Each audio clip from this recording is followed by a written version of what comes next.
Hi, my name is Bob German, And I'm Fran German. and we are both healthy aging and healthy eating lifestyle coaches, mentors, and authors of the book 101 Ways to Be Young at Any Age. And we both went on a whole food, plant-based vegan diet in 2006. So we're coming on 16 years. So we have stories that we want to share with you. And Fran, why don't you go ahead first? Okay. In 1992, after coming back from a trip to China, I developed kind of a strange feeling that my muscles weren't working exactly right, but didn't give it a whole lot of thought until one morning I woke up and I couldn't open one eye. Now, at the time, we were living in South Florida, just west of Fort Lauderdale, and I went to my doctor. He took one look at me, and he said, "I think you have Bell's palsy." And I looked at him, and I said, "No, I think it's Myasthenia Gravis." I've never heard of Myasthenia Gravis. It's very strange because Myasthenia Gravis is a very rare autoimmune disease. It's a Greek name which means severe muscle weakness. And I don't know how I got this idea, but it came to me. He sent me to a neurologist who said I can do what's called a tinselin test, which is just a shot in my arm, and my eye popped open, and he verified that I, in fact, had Myasthenia Gravis. And he put me on prednisone and mestinon, which are heavy-duty drugs, and got a little bit better, but not much. And I just kept searching for ways to improve my health over the years. And here we were in South Florida with millions of people in the three-county area. Never met another person with Myasthenia Gravis. And over this period of years, I went to neurologist after neurologist. They all said pretty much the same thing. I would never get better. I would be on medication the rest of my life, and my lifespan would be shortened. Well, that was not good news, of course, and so I tried to do everything I could to get as healthy as I could under the circumstances.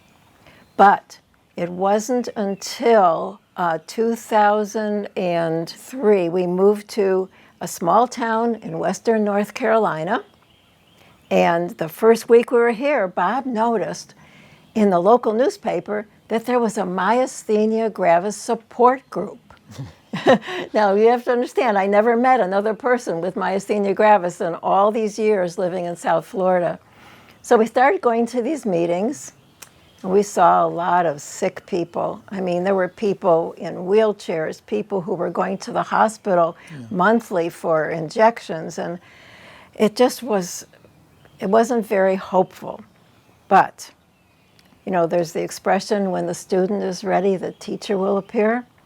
One month, a clinical nutritionist from nearby Asheville came to speak to the group. And with a slide presentation, he showed how even eating something as innocuous as white meat chicken could harm the immune system. He recommended reading China Study by T. Colin Campbell and Diet for a New America by John Robbins. I immediately got both books and read them cover to cover, and at that moment decided it's time to give up all animal products to improve my health.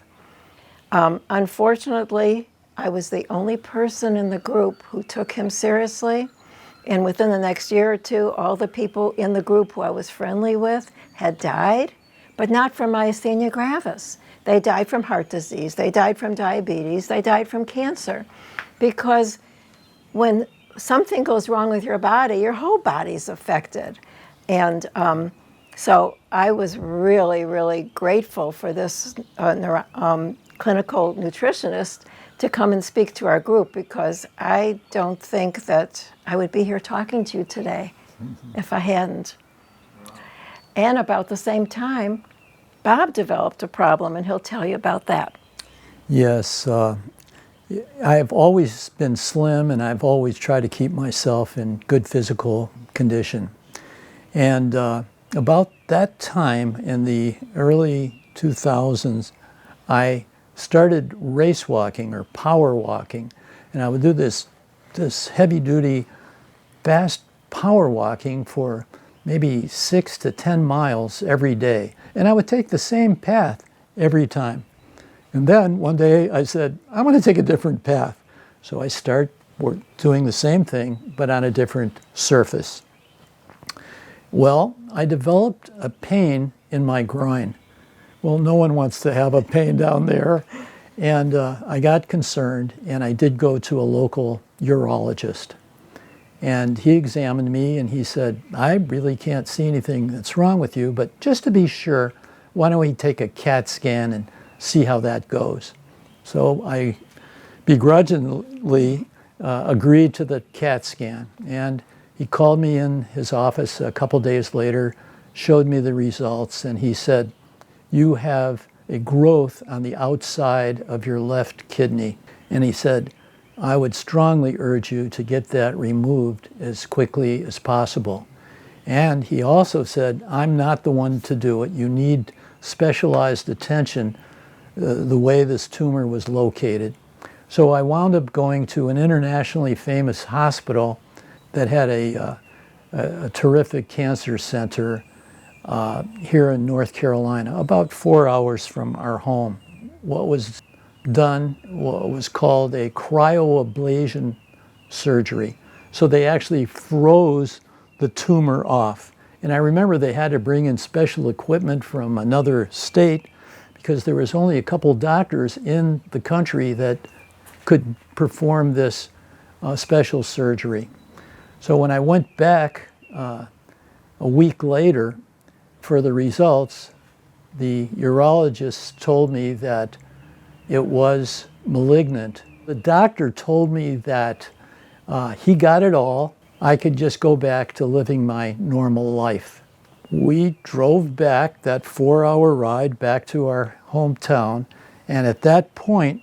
Well, one thing he did say, which was very important, is this type of cancer is known to return. Oh yeah, that was the thing. And so that worried me. So on the way home, we made sort of a commitment to each other that we had to change our lifestyle completely.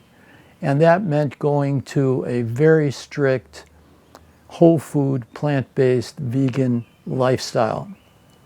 That meant eliminating all animal products and dairy products. We also embarked on an exercise program, and we tried to reduce stress, and on and on. We just sort of took charge of our own health. And now it's 16 years later, the cancer never returned.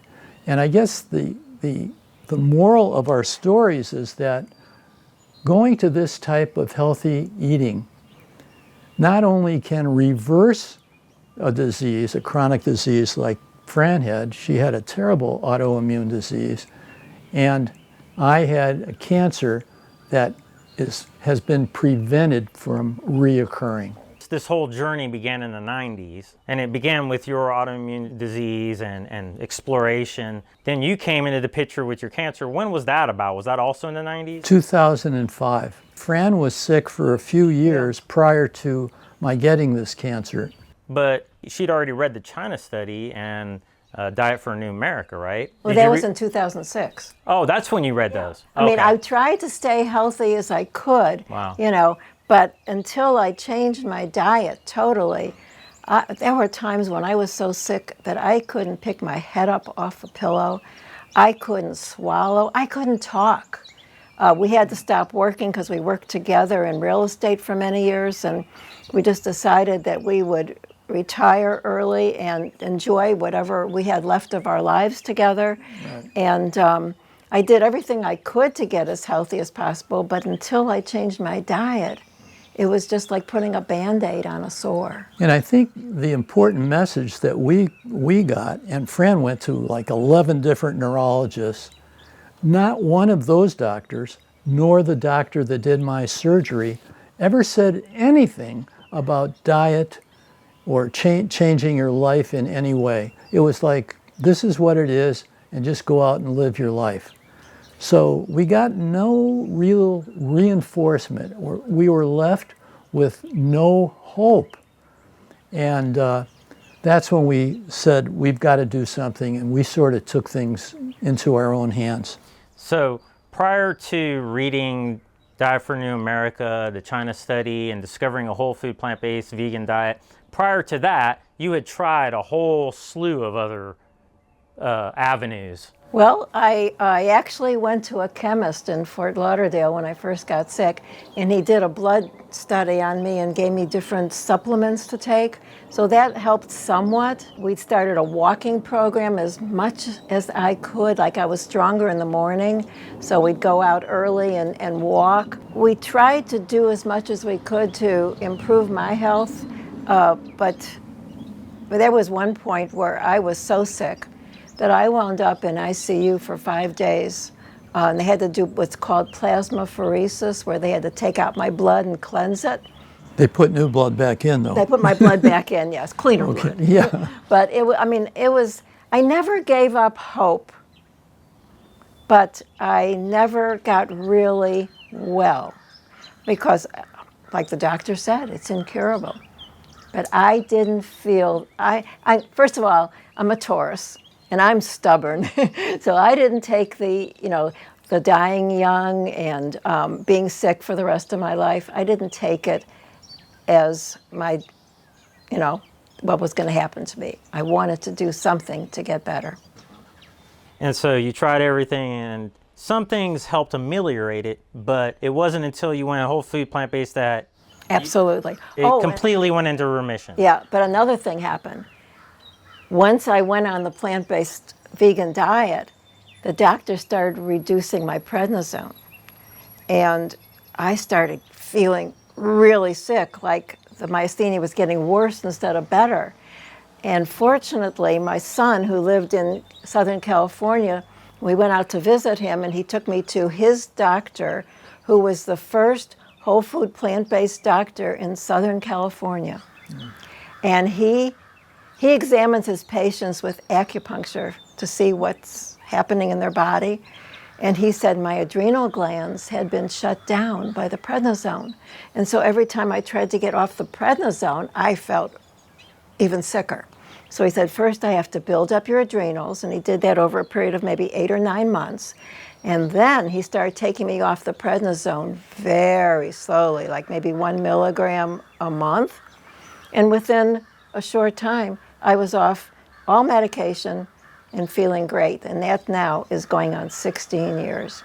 I just feel bad that I lost 14 years of my life because doctors didn't know that there's a reversal to autoimmune disease with diet. You say 14 years, so... Yeah, from 92 to 2006, I was sick. I missed out on my grandchildren growing up because I just was so weak I couldn't enjoy my life the way I should have. What did you notice different after going vegan, whether it was physical, mental, emotional? What kind of changes did you experience? Well, I can say for me, I felt my energy levels really went up high.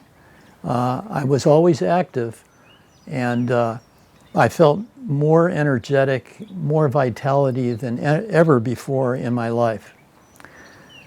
So that was a good thing. I also had this feeling that my immune system was really strong.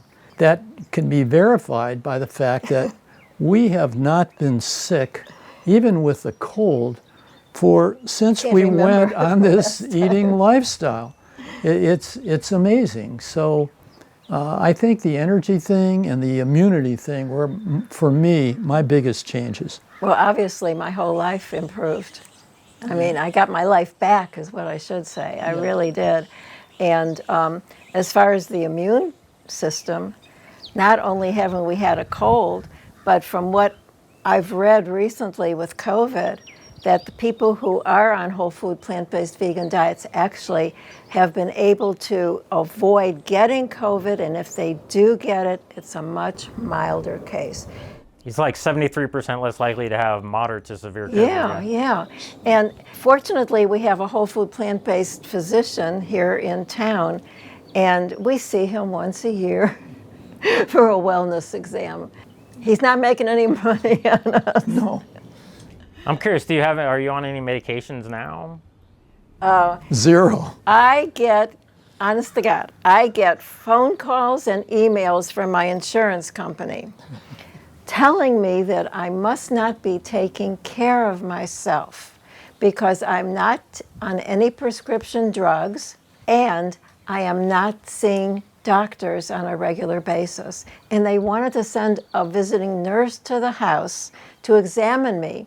And if I let them do that, they were going to give me a $25 gift card to Walmart.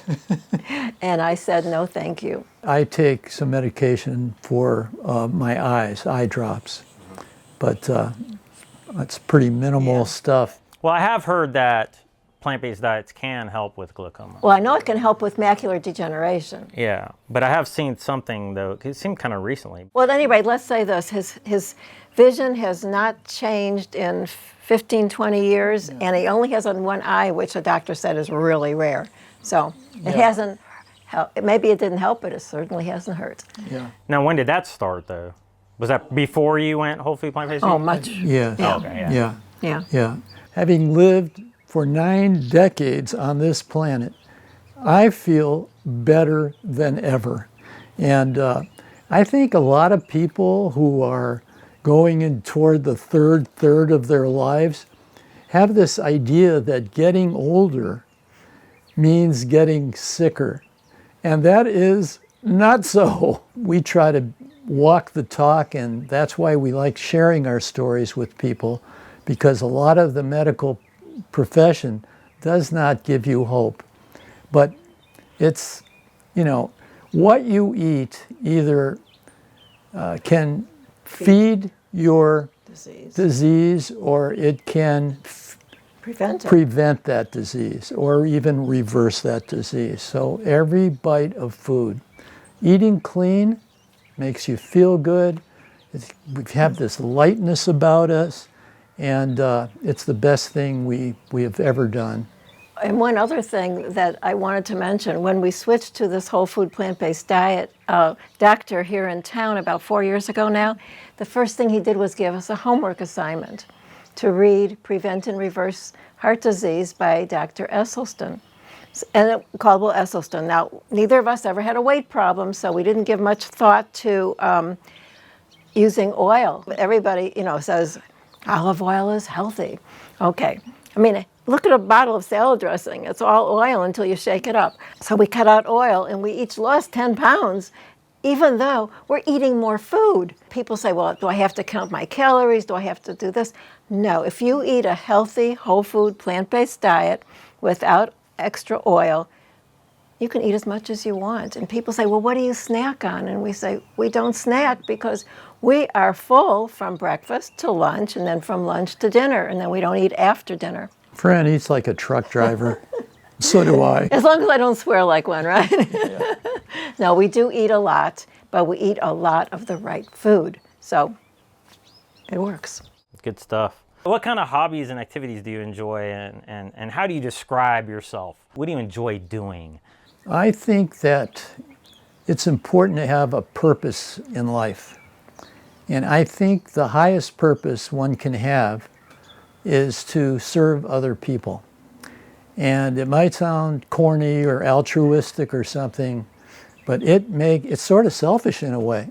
If I help someone else, I'm helping myself at the same time. And I'm taking my thoughts off myself. I'm not so self-centered. My ego is falling off the back porch. So service to others is a big deal for both of us, I can say, and it's very rewarding, and it's a win-win-win situation. I wanted to add that before COVID, well, of course, even now we're still delivering Meals on Wheels here in our town, but we spent 4 winters in St. Augustine, Florida, and the first thing we did was go to the Council on Aging to see if there was a way that we could help out. And they had us working in the kitchen, Packing. assembling the meals and packing them for Meals on Wheels. And we really loved being able to help prepare and deliver food for seniors. And now, like I said, we're doing Meals on Wheels here in town. So what does that involve?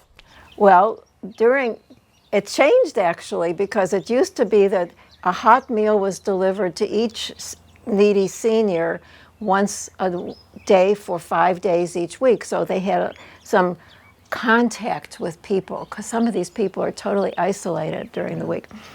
But then with COVID, they had to change the program. So now what we do is we deliver 5 frozen meals once a week. So unfortunately, the contact has been cut back tremendously. But like Bob said, we feel good when we can bring the food to these people. So is that like a volunteer activity? Yeah. Oh, yeah. It's a very worthwhile activity, and that's the kind of things that keep us going. And it just makes you realize how fortunate you are. Yeah. What other kind of stuff you like to do? Well, I'll tell you one other thing that I love to do, and that I took up when COVID came in, and we couldn't interact with other people doing our volunteer work. So I said to myself, well, how can we help people without really meeting them in person? And I said, I think I'm going to try YouTube, which I had no idea didn't know much about YouTube, except that when I wanted to know the lyrics of a song from 1958, I could go to YouTube and always find that out.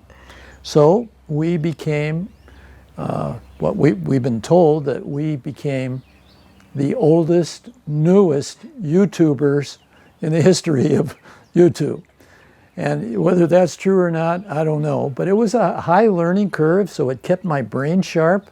And now we've got thousands of subscribers that we share information with, primarily. All over the world. Yeah. Some people even write to us in Chinese or some other, but fortunately you can translate it. So we help people. We talk about how to age healthfully, how to eat healthfully, and how to live the best possible life you can live.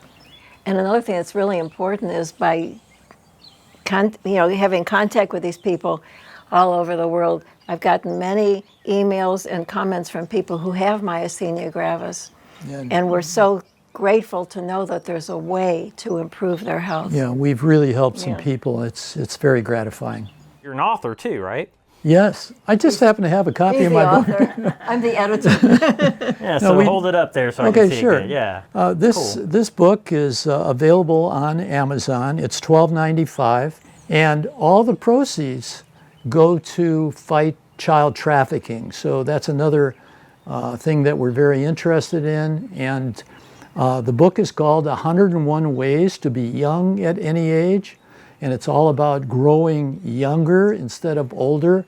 And it's just loaded with information. There's way more than 101 ways, but if you want to take a look, you can go to Amazon.com and check it out. And we appreciate that. So what kind of chapters are in there? Like what All right, let's see. Let's talk about Short this. ones. Okay, this is one called I just opened to this randomly, The Art of Peeling Potatoes.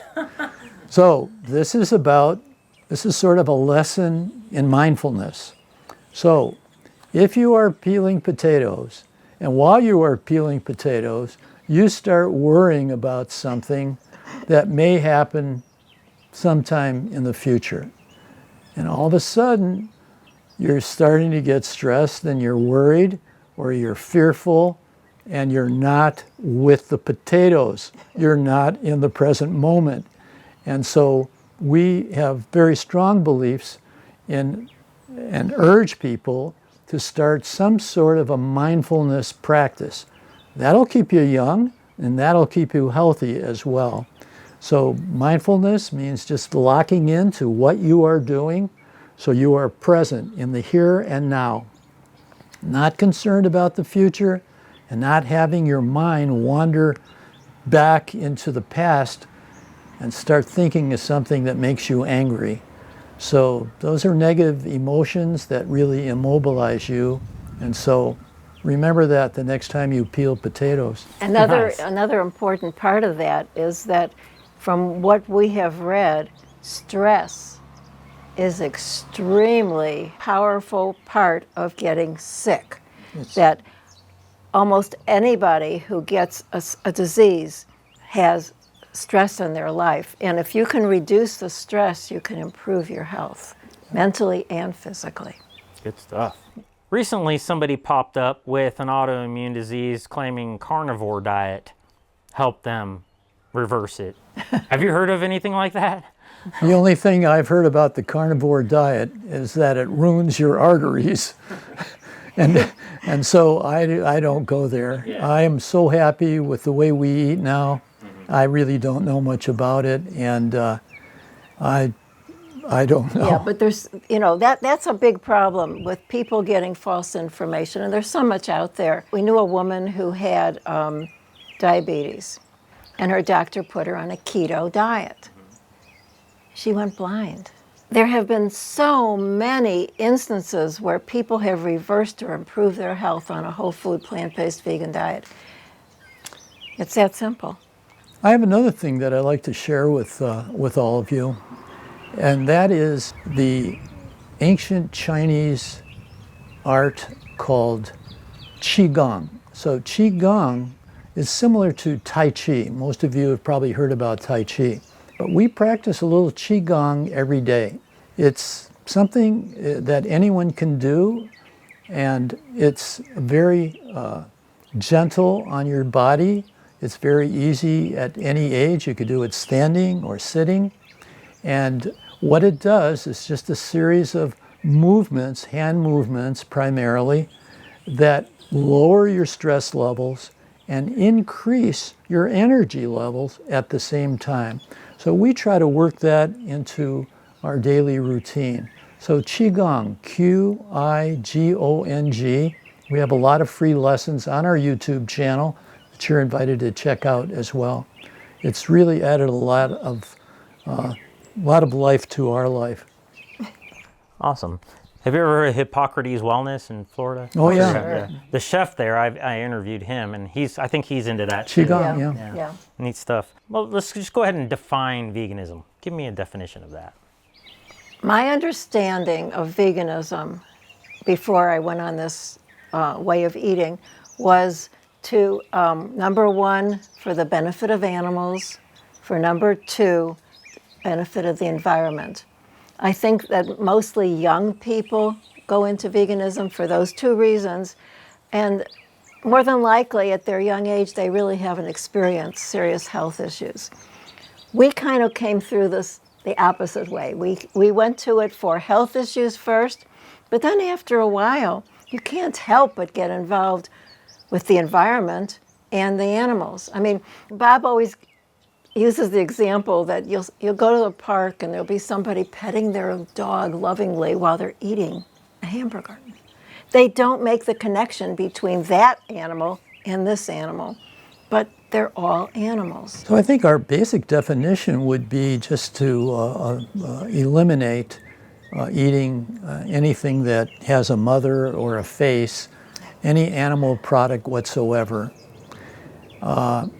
That's how I guess I would define veganism, but there may be better definitions, but to us that works. Yeah, and now more than ever with climate change, there seems to be definite proof that animal agriculture is the major thing that's affecting overheating of the planet. People can't ignore that anymore. Yeah. What are some common questions you get when people find out that you're vegan or plant-based? I can tell you one quick story that actually happened to me. For many years, Fran and I volunteered at a crisis center in our town. And it had maybe 200-300 people that volunteered. And I had this rundown office where I would interview people that needed assistance. And before the day started, where people would start to come in, one of the other volunteers, a little old Southern lady with sort of like bluish silver hair, stuck her head in my door and she said, "Are you Bob German?" And in my best fake Southern accent, I said, "Yes, ma'am, I am." "Are you married to Fran German?" "Yes, ma'am, I am." is it true that you both are vegans? Yes, ma'am, we are. Can you tell me where that church is located? So people really, I think, have heard about veganism, but they're not sure what it is. The questions we get are like, what, you eat shrimp, don't you? No, we don't eat shrimp. Where do you get your protein? We get that all the time. That is number one. Yeah. What about chicken? Chicken would be okay. No. So we get a lot of questions like that. Let's say we don't get invited to a lot of people's homes. Yeah, people don't know what to do with us. They like coming to our house for meals. Several years ago, a friend of ours invited us for dinner. And we go to the apartment, and she had hummus and crackers. We were sitting in the living room, and we had that. Then we go to the dining room table, and she served salad, and we ate that. And I happened to peek in the kitchen. There was no other food. That was it. That was it. That's all yeah. We had to go home and eat. So people ask us once in a while if we cheat on our diet. Is it okay to cheat on the diet? Well, I think when we first started, we might have cheated once in a great while. But as time goes on, it's just the opposite. Yeah. You lose that We have no desire anymore to, So that's another question we get. I guess I'm becoming a bit of a snob. Like, we practice our Tai Chi out here every late afternoon, and a couple doors down there's a neighbor who has a grill that he brings out, and he's barbecuing. I can't even stand the smell anymore. Used to love it, but that's gone. I mean, yeah. That's interesting. As far as the cheating thing, when I first went vegan, this isn't about me, but just you made me think about it. Like, when I first went vegan, there was a couple like drinks, like these little like mocha drinks, and they might have had a little dairy in it, and I was like, oh, that's okay, not a big deal. No. And then after a while, I just became disgusted at myself and at the product, and now just the thought of it is just repulsive to me. Yeah.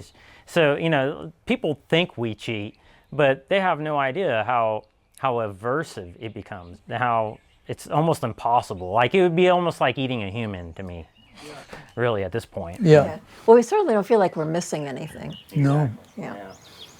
How has your food palate changed and food variety? Do you find yourself eating less variety or more variety, and how has that changed? Well, I have to answer that. Okay, go ahead. Because I happen to live with a fantastic vegan cook. Oh, do you? Yeah. You ought to meet her someday. So here's the deal. When we were first married, Fran was like a so-so. No, I was worse than so-so. Yeah.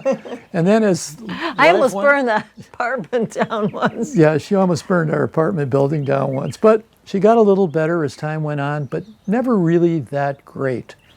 But when we went vegan, she has taken on the cooking not as a chore as much as a hobby. And you talk about peeling potatoes and being in the moment. I don't go near the kitchen when Fran is preparing a dish because she is really focused and concentrated and really loves doing what she's doing. Well, like Bob got really involved with YouTube when COVID came in. I got really involved with cooking. Yeah. And as far as variety, when we thought we were eating healthy prior to going plant-based, basically it was white meat chicken, fish, turkey, boring, really boring food. Now we are really into ethnic food. First of all, we spent 9 winters in Thailand, so we loved Asian food. We love Mexican food, Indian food. So many wonderful tastes. No, it's never boring. And of course, today is Cinco de Mayo, so we are having Mexican food tonight. So every day is sort of I'm so lucky, it's an adventure in eating for me. It's not just a glob of brown rice with some cooked vegetables on top, but I will have a great meal. And I always ask Fran early in the day, what country are we going to? So that's been one way to be creative and have a lot of variety it's just been great. Yeah, and one thing that's really fortunate, when we first went to a plant-based diet, there was very little out there, very few resources.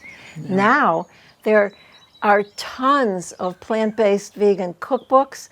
There are tons of recipes on the internet. All I do is Google what I want and put in vegan or oil-free, and a recipe pops up. Yeah. I make cheese. I can make cashew cheese. I can make, you name it. I can make anything now. Yeah.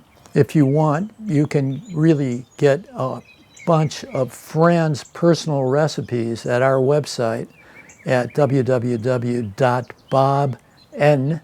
as in Nancy, Fran, BobNFran.com.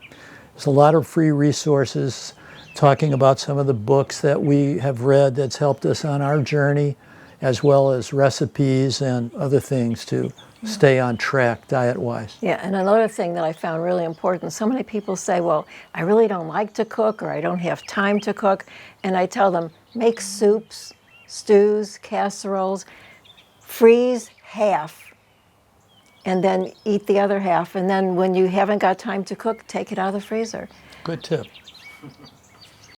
So, you went vegan in the beginning for health reasons. Totally. Has your reasons changed over time? You already alluded to the ethical reasons, but what's the most important reason for you to be vegan right now? Is it still health, or is it anything, is it changed at all? It'll always be health, but I am certainly terribly concerned about the environment. Yeah. And I feel that way as well.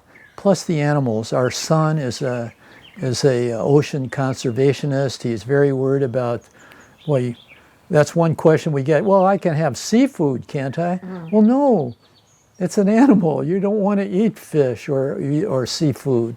I think that would sort of sum up our answer on that. We're much more aware now of the damage that's being done. Why is it important for others to be vegan? Say for the same reasons. I really believe that we don't have a health care system in this country. We have a sick care system. People could stay so much healthier. They say, well, it costs too much to be vegan. No, no, no. If you look at the price of animal products these days, not only is it costing more to eat animals, but if you eat animals and you get sick, your medical bills are going to be. We don't have any medical bills to speak of. You know, we could solve the whole health crisis in our country just by changing the diet. Just take that step. No more animals. So we don't kill the animals. Therefore, we don't have to take all these trees down so cows can graze. If everyone would get behind it, it would not only help the animals, not only improve the environment, but you won't have to go to the doctor as much, for sure. We are the only animals on the planet that drink the milk of another animal. It's so ridiculous. Yeah. How do you encourage others to go vegan? Or do you, do you, and how do you do that? And what have you found to be most effective? Just by example. Yeah. We think, we get this question, we talked about what kind of questions we get. We get the question often is that I could go vegan or I could go plant-based, but my husband, he's a carnivore, I can't change his mind. Same with other family members. So we have learned over the years that you really can't change anybody but yourself. I think trying to convince people is not the way to go. I think just by being that example, by serving food that you want to eat in your house and not catering to your guests and serving meat to them, I think you have to take a bit of a stand, but you can't say your way is the best way and your way is the wrong way. So it's, I think that it's just not a fruitful thing to do. But I think that the tide is changing. More and more people are learning about veganism thanks to YouTube channels like Vegan Linked and others. And we see that a lot of young people are going into medicine and going into lifestyle medicine and functional medicine, where it's a holistic treatment of your body, and they actually teach some of these young medical students how to cook vegan food as part of their curriculum. So we see a change coming. We see more and more people around the world going for that. Right. Even on our little YouTube channel, we get a lot of comments saying, you guys got me interested, I tried it, now it's 2 months later, I don't have that pre-diabetic thing going, I feel great, I lost 10 or 15 pounds. So change is happening now, and I think it's going to keep growing. But think of how ridiculous it is that until recently, almost every hospital in the country had a McDonald's in their lobby. Yeah. Now that's changing, but change comes slowly in the medical profession. Unfortunately, from what I understand, many, if not all, the medical schools are actually financed by the pharmaceutical industry. So that's a big problem that they have to overcome. But if you make the choice to shop for fruits and veggies over meat and dairy products, things will change. And so we encourage everybody out there, at least give it a try. Even if you try it for 30 days or 45 days. See how you feel. See how you feel. It's worth it. And so your whole food plant-based diet has been successful for you for quite a while now. Has it changed much? Have you went raw?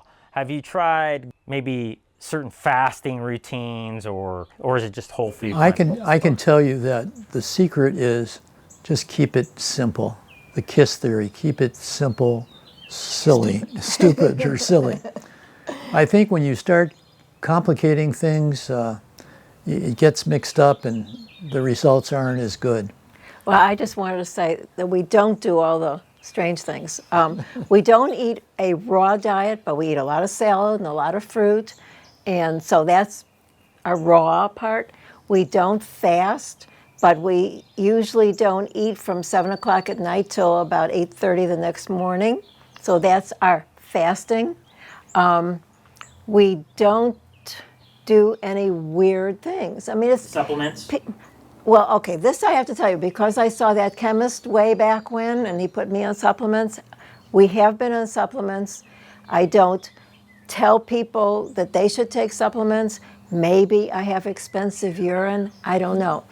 It's worked for us, but even my doctor doesn't want us taking anything but B12. Yeah. But we take some, and if it's a waste of money, so be it. It's not hurting us, but we don't profess it. People tend to make it too complicated. It's not complicated. It's very simple. We eat lots of whole grains. Yes, we eat bread, but we eat good quality bread, not, white bread. We try not to eat bread more than once a day just because of the extra calories. Fran is great about substituting. Say we want some kind of a stir fry of sorts. Well, we do Thai stir fries or Chinese stir fries. But instead of meat, we'll do mushrooms. But the flavors are still there. Fran is really good at high flavor food. Yeah, and so if you try being a vegan and you like to eat, you can't just put a glob of food on the plate. You have to make it look good and you have to make it taste good. Yeah. So the high flavors, I think, are really important. Absolutely. I use tons of spices. And that'll keep you on track. That'll keep you from falling off the wagon and saying, I need my meat. But boy, some of these mushroom dishes we have, it just and we fantastic. Use tofu, but we use it sparingly. Yeah. We use tempeh, but not real often. And there's lots of, I learned how to make a Seitan Roast, which is absolutely delicious. I made it last week. It was big enough so I could cut it into 4 pieces and freeze 3, so I have 3 meals in the freezer for down the road. I made one, like I said, we love ethnic food, and being from Chicago, we loved Greek gyros, so I made it out of the Seitan Roast. You couldn't tell, you could that would fake anybody out. So yeah, we have all these really high flavor dishes, and the idea of needing the meat just goes away. It does take a while, of course, just like anything else, but over time, I can't even imagine eating meat now. It's a lot of it is how you feel. I mean, all of a sudden your body changes and your mind changes as well, and so it's that combination that that is just works wonders for you. Yeah. And we also found a couple of appliances that really helped the cooking: an Instant Pot and an air fryer. My Instant Pot right now is making brown rice for our Mexican meal tonight. And the air fryer, tomorrow we're having some friends over. I'm making an Indian dinner, and I'm making pakoras out of cauliflower, potatoes, and chickpea flour. And it's absolutely delicious. That's just a side dish, but That's the side dish, yeah. so yeah, Awesome. it's fun. Let's get the food stuff out of the way. Okay. What kind of variety of foods do you try to get on a daily basis? So you said salads, right? Is that a daily thing? Is there like a daily routine for your breakfast and lunches? Breakfast usually is a routine. I make a big container of granola out of rolled oats with nuts and seeds and raisins and some shredded coconut, and that's enough for several weeks. I never buy store-bought cereal anymore, although I did notice that they are starting to manufacture healthier store-bought cereal. In other words, they're not loaded with sugar anymore. So things are starting to improve in that respect too. But this we would normally have oats homemade every granola day. with fresh fruit, that's usually our breakfast. Yeah, we put in, it's very Americana. Bananas, strawberries, and blueberries are usually our three foods Red, white, on and top. blue. So for lunch, we usually have leftovers. Leftovers are my friend. And for dinner, we sort of make a big deal out of dinner. And we can tell we enjoy like it. to eat. Yeah, we enjoy it. I've been trying to eat more like a king in the morning, a pauper at lunch, and No, it's a king a at prince breakfast. and a pauper at Yeah, dinner. Yeah, exactly. So it sounds like you're eating big dinners. We probably do eat. We've always been dinner people because, Yeah. when we were working, dinner was important. Yeah, we understand it's worth a try. I know a lot of people eat their big meal at lunch Yeah. and a small meal at dinner, but we do eat a bigger dinner. I feel like most people, though, at least most people I know, eat bigger dinners than anything. Yeah. And I feel like that's not healthy. Do you go to bed at like a consistent time every night? Yeah, What time is that about? about 10. About 10. We You like get- to wait 3 hours after eating. Okay, but you stop at 6 or 7? 7. We usually eat around 6:15, 6:30. But we get up early. We get up we're at up- 6, and we're out. we're climbing a mountain somewhere Yeah, we here. go hiking almost every morning. Yeah, so you get about roughly 7 to 8 hours. 8 hours. And do you have to get up at night? Of course. Like me personally, I'm trying to get to where I can cut off eating and drinking and stuff so early that I don't have to get up at night. Yeah. Well, when you get to be our age, the bad part isn't getting up at night. It's falling back to sleep after you get up at night. I'm already there. Yeah, okay.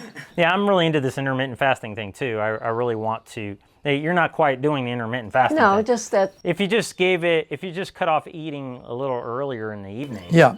and a little later in the morning, maybe. I mean, we're going 13 and a half hours without eating. Yeah. One thing we The do. magic number, I think, is you get 16 is at least. But Okay. Another idea that's one of the chapters in our book is the weekly cleanse that we do. It's sort of a detoxification without starving yourself.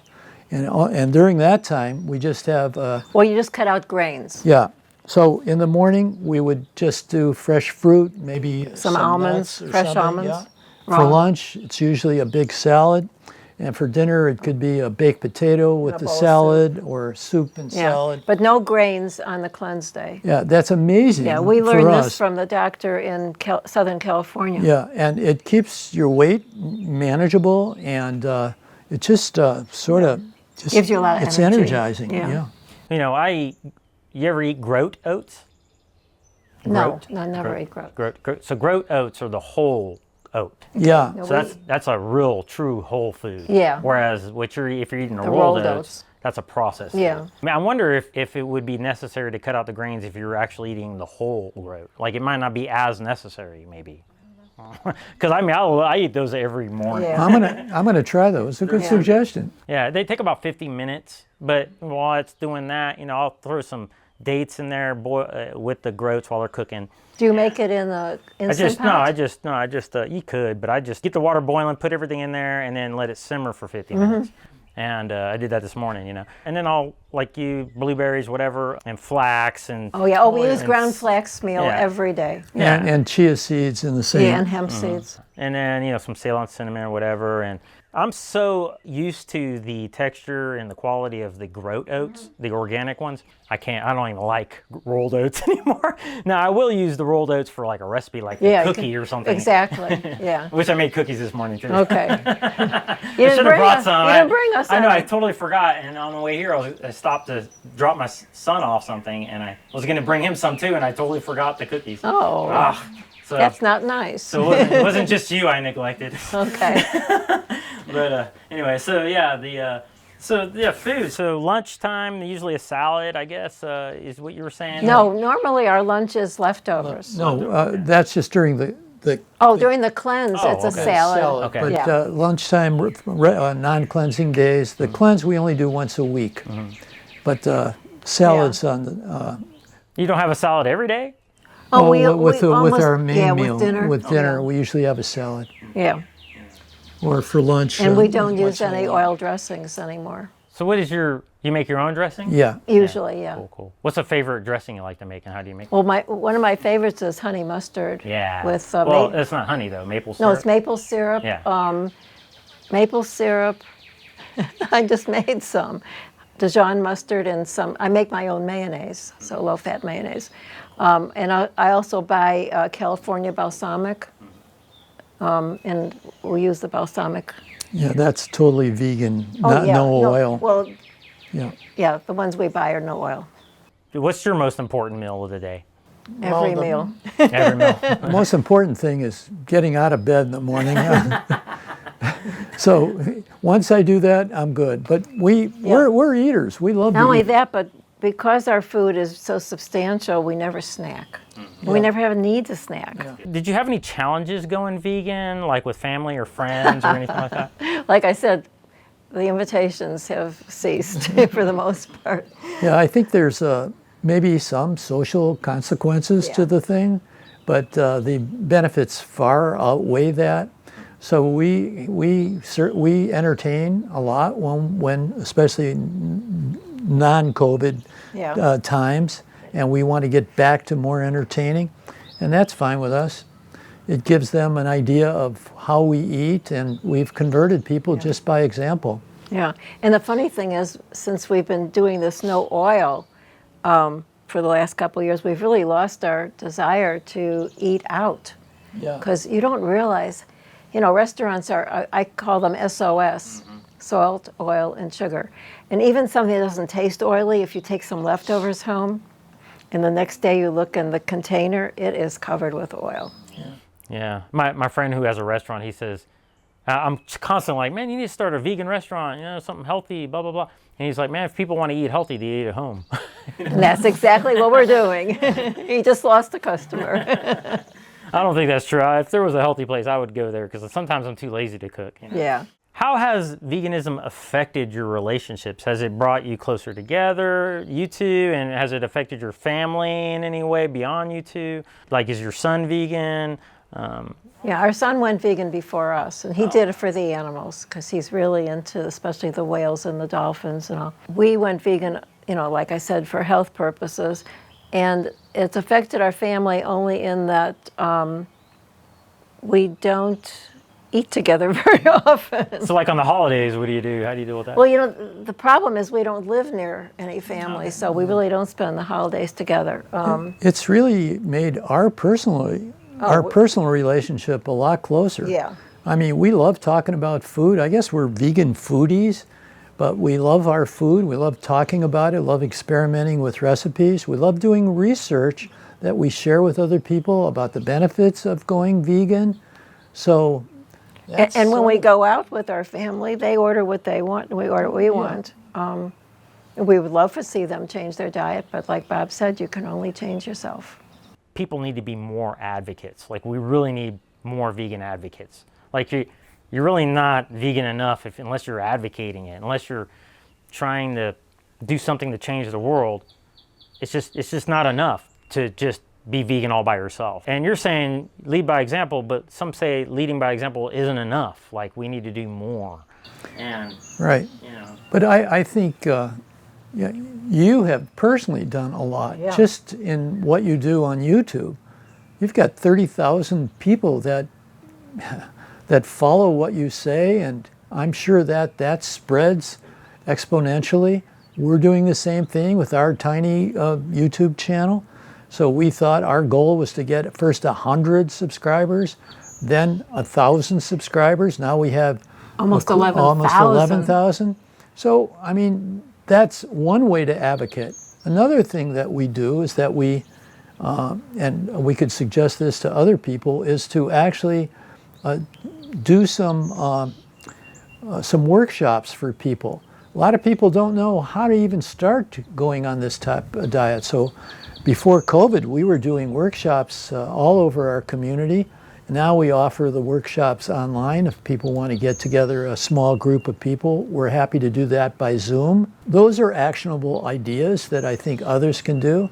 But if you're out there and you're a vegan and you love being a vegan and you think you're doing the right thing, which I think you are, you might want to do some teaching and explaining to people how to get onto this way of eating. before you went vegan, was there ever a time you felt like there's no way I could do that? Never gave it a thought. I never even knew what it was. We didn't even realize that our diet was harming us because we thought we were eating healthy. And we grew up in homes that, I mean, meat was, I ate was a meat major part every of the day. plate. Every day Yep. I was eating meat since I was a little kid. Yeah. No, we It didn't wasn't know. a meal without meat Yeah. on the plate. And then as we grew older, we didn't pay much attention to that. We still ate meat, maybe not as often, and we started eating more fish and stuff. But I'm just glad we are where we are now. I wish I started. Or we wouldn't be here now. Yeah, I mean, we're in our 80s, and we have this. Too much energy. We have this. We think we have this youthful vitality. We don't look our age, I don't think, a lot of people say, and we don't act our age.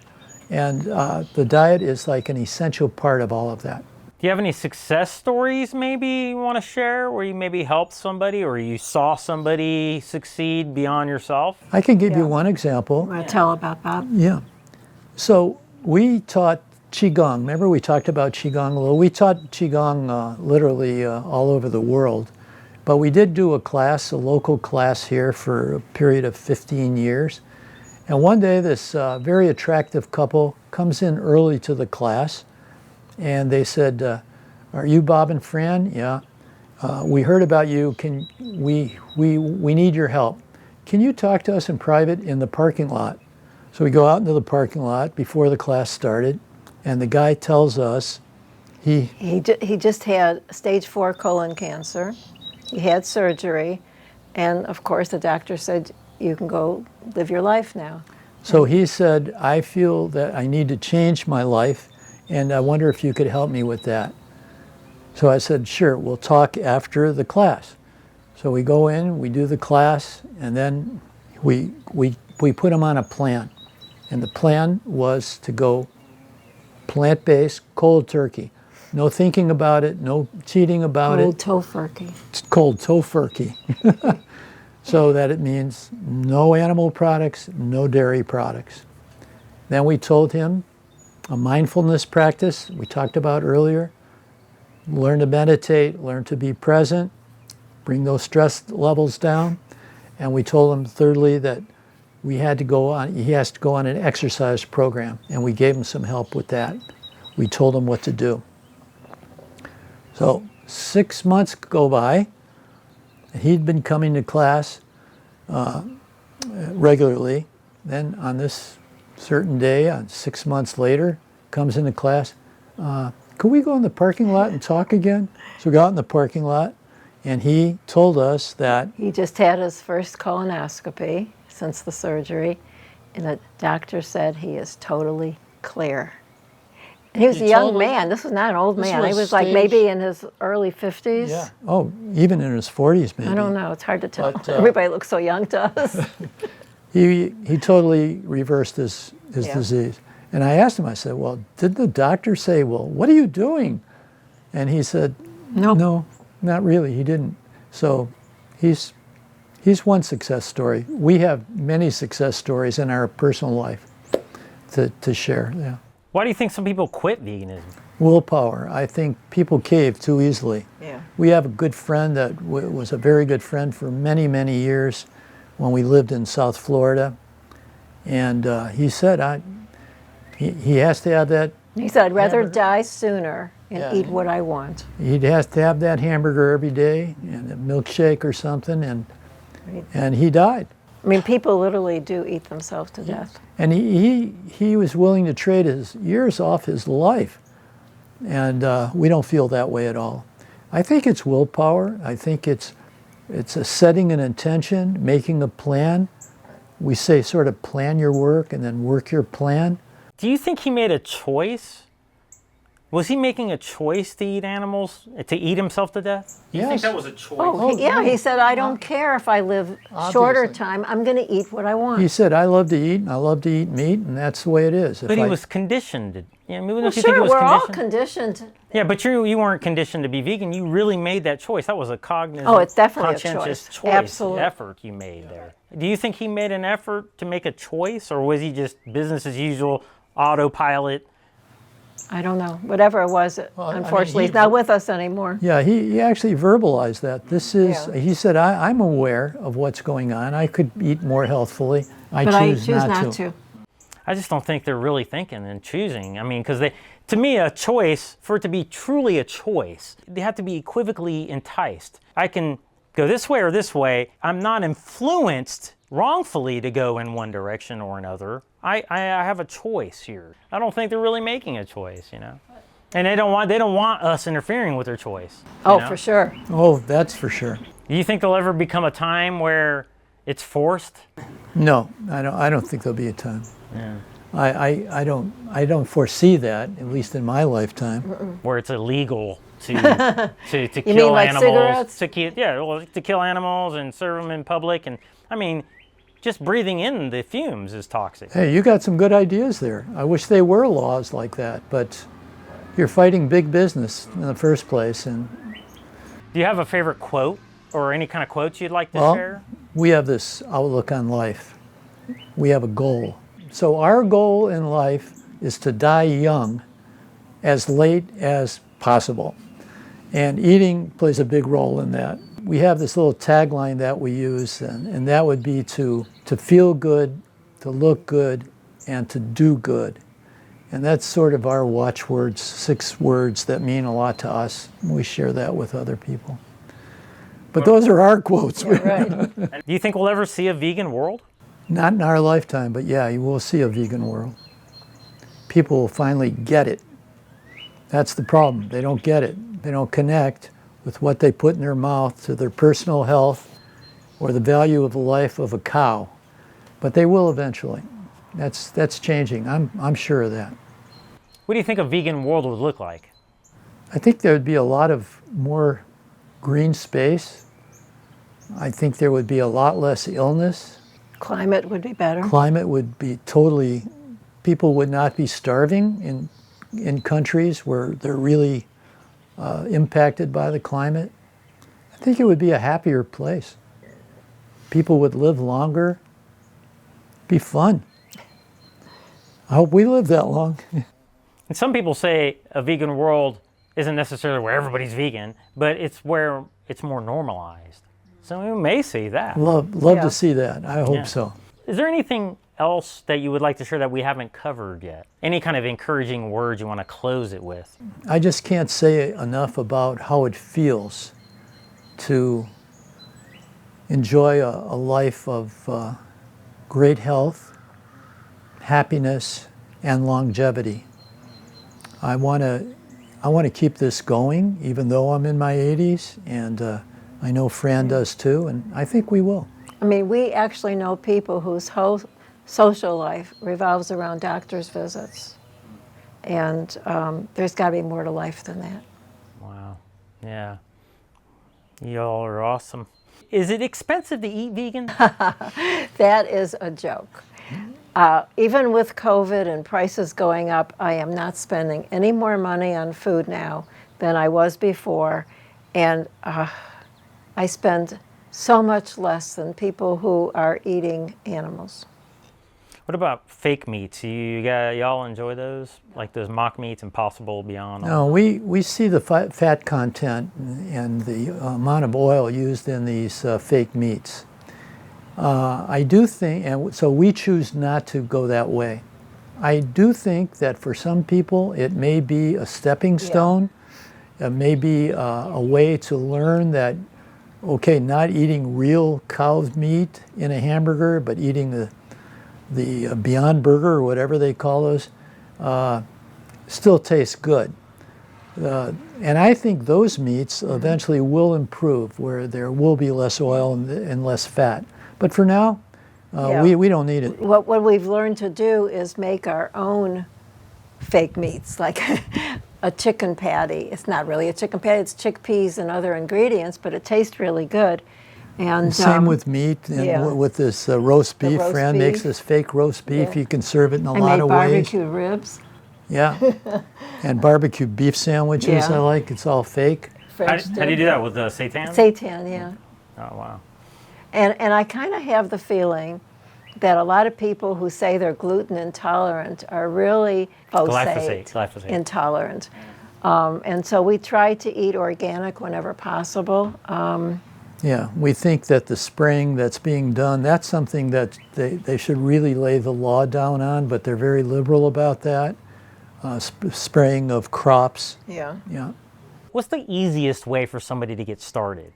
I don't know if you'll accept this answer, but the easiest way is to go to our YouTube channel, where we lay out a step-by-step methodology on how to change to a whole food, plant-based vegan diet. It's a step-by-step tutorial, and we have a lot of follow-up tutorials. What does Fran have in her pantry? What is a typical day of food that we eat? All these things are there to help people understand, to keep it simple and to understand that anyone can do this. When we first went plant-based, there were very few resources to choose from. Now there's tons of cookbooks and online recipes, and it's so easy. So is there a favorite one you want to share, cookbook? We're friends with Jill and Jeffrey Dalton. They have the Whole Food Plant-Based Cooking Show, and they have a very terrific cookbook. Yeah, now they're gluten-free, so we're not, so it's not a problem, just altering the recipes. But another chef we like with a good cookbook is eatplant-based.com. As a matter of fact, she lives just about 20 minutes from here. Her name is Terry Edwards. She's got great recipes online. I actually took 2 cooking classes with her, and that got me started. Yeah, easy recipes. Chef AJ has interviewed us. She's got books and things. There's no shortage. No. But of course, some of the easy ones are offered on our YouTube channel that are so simple it's almost ridiculous. I like simple.